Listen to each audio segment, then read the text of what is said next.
Hello friends, তোমরা কেমন আছো? আশা করি ভালো আছো। রোজকার মতন আবার চলে আসলাম আজকে আর একটা নতুন ভিডিও নিয়ে। আর আজকের কি বলবো বলো তো? আজকে আমি তোমাদের বলতে চাই যে কথায় বলে না যে সংসার সুখের হয় রমণীর গুণে। আজকে তাই এই রমণীর কিছু কথা তোমাদের সাথে শেয়ার করব। আজকে দেখো আমি সারাদিনে কি করব সবটাই তোমাদের একটু করে বলবো। আর হচ্ছে আমার ছাত্রীদের আমি কিভাবে সেলাই শেখাই আর হচ্ছে হাতে করে ধরে সেটাই আজকে তোমাদের দেখাবো। তাহলে চলো। প্রথমে দেখো আমি হচ্ছে সকালবেলা আমার ওটা হয়ে গিয়ে আমার কাজগুলো সব যেগুলো দরকার আছে সেইগুলো কিন্তু করে নিচ্ছি। এটা আর কি প্রত্যেকদিনের সংসারে যেসব কাজগুলো আর কি হয়, এত কাজ করার পরেও কিন্তু তবু পরিবারের লোকেদের কাছ থেকে কিন্তু সেই মুখঝামটি কথা শুনতেই হয়।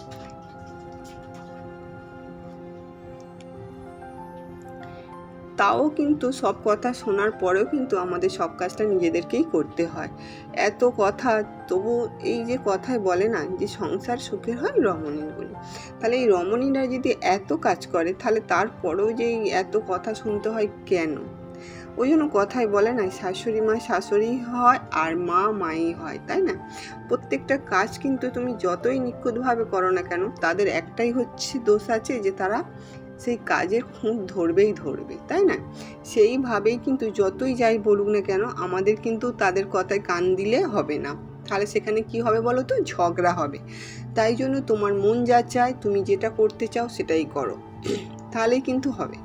আজকের আমি দেখো সকাল থেকে উঠে আমার সব কাজগুলো আমার করা হয়ে গেছে। এবার আমি দেখো আমি যে সেলাই যেখানটা কাজ করি না, ওখানটা অনেকটাই নোংরা হয়ে গেছে। কালকে রাত্রিরে সব জামা কাপড় কাটিং ফাটিং করেছি না, সেগুলো খুব ভালো করে রাত হয়ে গেছে বলে আর পরিষ্কার করা হয়নি, শুয়ে পড়েছিলাম। তাই ভাবলাম যে এখন ওই দিকটা ভালো করে একটু পরিষ্কার করে নিই, যাতে কাজটা করার সময় আবার নাহলে অসুবিধা হবে। এত কাপড় কাটা না, সেই জন্য। আর দেখো ওইখানে টেবিলটাও আমি ভালো করে গুছোনো হয়নি। সারা দিনে যদি সংসারের কাজ, কি খাওয়া হবে, কি রান্না হবে, কি বাজার হবে, সব কিছুটা মাথায় রাখতে রাখতে কিন্তু অনেকটাই রাত হয়ে যায় না, আর এইদিকে আর ভালো লাগে না। তাই জন্য বাকি কাজগুলো এবারে আমি কিন্তু দেখো করে নিচ্ছি। যেহেতু আজকে গ্যাসটা শেষ হয়ে গেছে জানো তো, আর রান্না করার জন্য এখন দেরি আছে, আর তাই জন্য আজকের আমার একটু দেরি হয়ে গেছে। আর এইসব কাজগুলো করতে করতে সব শেষ, আর গ্যাসটাও কিন্তু রান্না করতে করতে তখন আমার শেষ হয়ে গেছে। আর হচ্ছে বাকি টিফিনটা হয়ে আর রান্নাটা হয়নি। এবার আমাকে উনুনে করতে হবে রান্নাটা, সেই জন্য এইসব কাজগুলো করার পরে দেখো সকালে আমাদের পুকুর ধারে অনেকটাই গেঁড়ি হয়েছিল, আর আমি গেঁড়িগুলো তুললাম। আর আমার শাশুড়ি দেখো বসে আছে, দেখো আমার শাশুড়ি মার নাইটি পরে বসে আছে, দেখেছো? টুকটুকে বউ। আর এই কতগুলো গেঁড়ি তুললাম। আর ঘাটের ধারে তো একদম পুরুষই যেন ঘাটের ওপরে উঠে বাইছিল সব গেঁড়িগুলো। আর কারা কারা গেঁড়ি খাও একটু কমেন্ট করে জানাবে। দেখো আমি সব গেঁড়িগুলো তুলে নিলাম, নেওয়ার পরে স্নানও করে নিয়ে পুজো করে নিলাম। নেওয়ার পরে দেখো আমি একটু চা খাচ্ছি। আর সকালে আমার চা খাওয়া একবার হয়ে গেছিলো, যখন বর ছেলে খেলো তখন আমি খেয়েছিলাম। আবার একবার কিন্তু চা খাচ্ছে। আমার একটু চায়ের নেশাটা বেশি আছে। আমি সারাদিনে যদি 5 বার 6 বারও চা খাই আমার কিছু মনে হবে না। আর আমার চাটা আমি খুবই খাই। এই নিয়ে কিন্তু আমি অনেক বোকা খেয়েছি। বর তো অনেকবার হচ্ছে চায়ের সঙ্গে লঙ্কা গুঁড়ো মিশিয়ে দিয়েছে, নুন মিশিয়ে দিয়েছে, হ্যাঁ, চায়ের ডিবে লুকিয়ে রেখেছে, তবু কিন্তু আমি সেই চা খাওয়াটা ছাড়িনি। কেননা জানি না কেন আমার চায়ের ওপর এত নেশা। আর আমি চাটা আবার কি বলতো, প্যাকেটের দুধের নালে আমি চা খেতে পারি না। ওই যে গুঁড়ো দুধ, আমুল দুধ বলে না, ওর চা আমার ভালো লাগে না। আমি এই প্যাকেটের দুধের চাই কিন্তু খাই। দেখো খেতেও কিন্তু আমার নিস্তার নেই। আর আমি ফোনটা দেখছি যে কটা বাজে, দেরি হয়ে যাচ্ছে, রান্না করতে হবে না, তাই জন্য। আর আজকের আমার গ্যাসটাও শেষ হয়ে গেছে, আর সেই জন্য দেখো এই বাইরের উনুনে আমি রান্না করব। আর গেঁড়িগুলো আমি আগে সিদ্ধ করে নিয়েছি।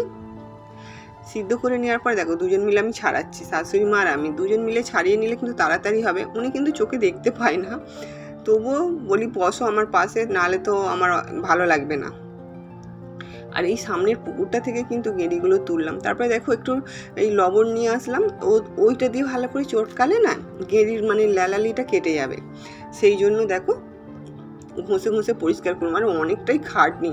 আমাদের সামনে অনেক গেঁড়ি থাকলে কি হবে, খেতেও কিন্তু ভালো লাগে, কিন্তু এই যে পরিষ্কার করতে, ছাড়াতে, তুলতে অনেকটাই সময় লেগে যায়।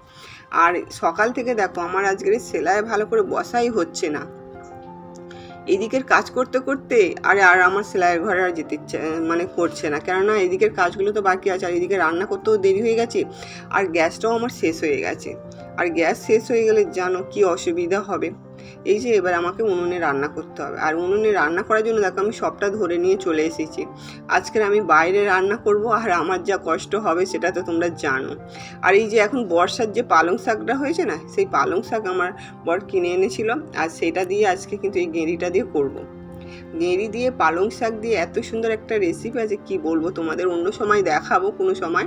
আর এটা পিঁপে দিয়ে করব, পিঁপে, পালং শাক আর গেঁড়ি। তাহলে চলো আমি রান্নাটা করি, আর তোমাদের সবটা দেখাতে পারবো না, কি এত ধোঁয়ার মধ্যে তোমরাও কিন্তু তোমাদের চোখ মুখ থেকে জল চলে আসবে। এই যে ধোঁয়াটি একদম নিয়ে এসেছে, আর তার সাথে কিন্তু এইগুলো নিয়ে এসছে, আর টমেটো, এইগুলো দিয়ে কিন্তু আজকে আমি পালং শাক আর গেঁড়ি দিয়ে করবো। আর অন্য কোনো দিন তোমাদের এই রেসিপিটা আবার আমি ভালো করে দেখাবো, কেননা এখন আমার গ্যাস শেষ হয়ে গেছে। আর এই যে আমাদের যে মুরগি আছে না, তার ডিম, আর এই ডিম রান্না করব, এই দুটো জিনিস করব, আর হচ্ছে ভাত রান্না করবো, ব্যাস আমার হয়ে যাবে দুপুরের রান্না। কেননা এখন বেশি কিছু করা যাবে না, আর যা রোদ উঠছে মাথা তো গরম হয়েই যাবে।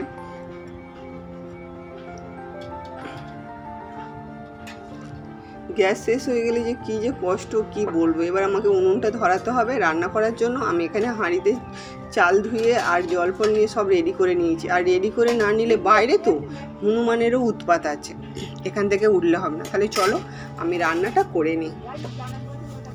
এই যে তারপরে দেখো আমার বড় জায়ের বাড়ি গেলাম, আর গিয়ে দেখছি যে তোজোকে খাওয়াচ্ছে। তোজোকে খাওয়াচ্ছে, দেখো ওই যে হাঁ করছে, আর ওর মা খাইয়ে দিচ্ছে। এত সুন্দর পোষ মেনে গেছে, কি বলবো। ওকে যেভাবে বসতে বলবে সেভাবেই বসবে, উঠবে, মানে কি বলবো। বলে না মানুষ বেইমানি করে, কিন্তু পশুরা নয়। আর তাই হচ্ছে এর কাছ থেকেই পরিচয়টা পাওয়া গেল, যে মানুষ সত্যিকারের মানুষের সাথে বেইমানি করে, কিন্তু পশুরা করে না। এরা একদম খুবই ভালো, হ্যাঁ, আর এর ব্যবহারও খুব ভালো। এই যে আমাদের তোজো বাবু, এর নাম হয়েছে তোজো, আর খাচ্ছে দেখো, আর যখনই গালে দিচ্ছে কিভাবে হাঁ করছে দেখো, মুখটা দেখেছো কত সুন্দর না। এইভাবে ওকে কিন্তু খাইয়ে দিচ্ছিল, আর ও টকটক করে খেয়েও নিচ্ছিল। ওই দেখো হাঁ করছে আর গালে দিচ্ছে, দেখো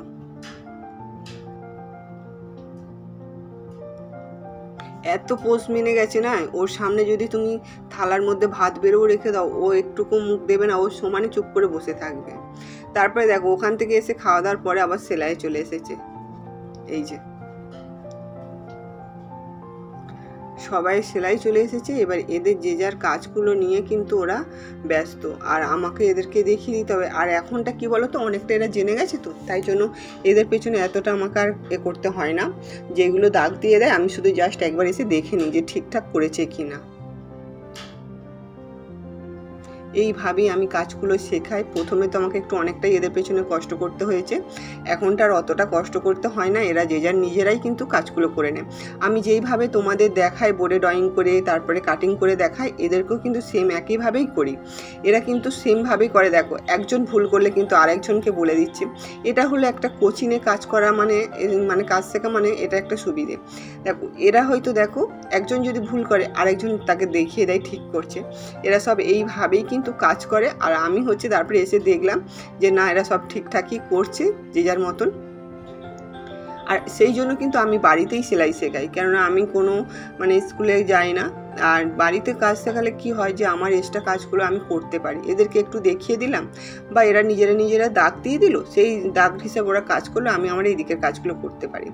এইভাবেই ওদের সঙ্গে আমি কাজ করি, বা ওরা আমার সঙ্গে অনেকটাই ওরা হ্যাপি আছে। ওরা বলে দিদি ভাই তুমি যাভাবে কাজ শেখাও, যেমনটিভাবে তোমরা কমেন্ট করো, এরাও কিন্তু সেই একই কথা বলে যে আমরা যদি অন্য কোথাও কাজ শিখতাম কিন্তু এত ভালো করে কাজ শিখতে পারতাম না। ঠিক আছে, তারপরে দেখো ওরা কাজ ফাজ করে চলে যাওয়ার পরে কিন্তু আবার সন্ধেবেলা আমার কতগুলো ফের অর্ডার এলো। দেখো আমার কিন্তু কাজের শেষ নেই, অর্ডারেরও শেষ নেই, সেটা কিন্তু তোমরা দেখতে পাচ্ছ প্রতিদিনে। এইগুলো আবার ব্লাউজ বানাতে হবে, এইগুলো ফলস পার করাতে হবে, হ্যাঁ, এগুলো সব কিন্তু খুব তাড়াতাড়ির মধ্যে দিতে হবে। একে তো আমার অনেক ব্লাউজগুলো সব জমেই আছে, তা কি করা যাবে, সব আমাকে এগুলো করতে হবে। আর তোমাদের এত ভালোবাসা, এত ভালোবাসার পরেও কিন্তু আজ আমি এত এত কাজ পাচ্ছি শুধু তোমাদের জন্য। তোমরা যে এত ভালো ভালো কমেন্ট করো, আমার সব কিছুটা মানে কাজের জন্য উৎসাহ দিয়ে দাও, আমার খুবই ভালো লাগে। এইভাবে আমার পাশে থেকো, আর যদি ভিডিওটা ভালো লাগে লাইক কমেন্ট শেয়ার করো, আর চ্যানেলে যদি নতুন হয়ে থাকো আমার চ্যানেলটা সাবস্ক্রাইব করে বেল আইকনটা ক্লিক করে আমার পাশে থাকবে। তাহলে আজকে আসি, নেক্সট ভিডিও আবার দেখা হবে ঠিক 2টো বাজতে।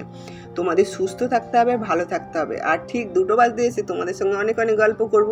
আজকে আসি, নেক্সট ভিডিও দেখা হচ্ছে কিন্তু। তাহলে টাটা।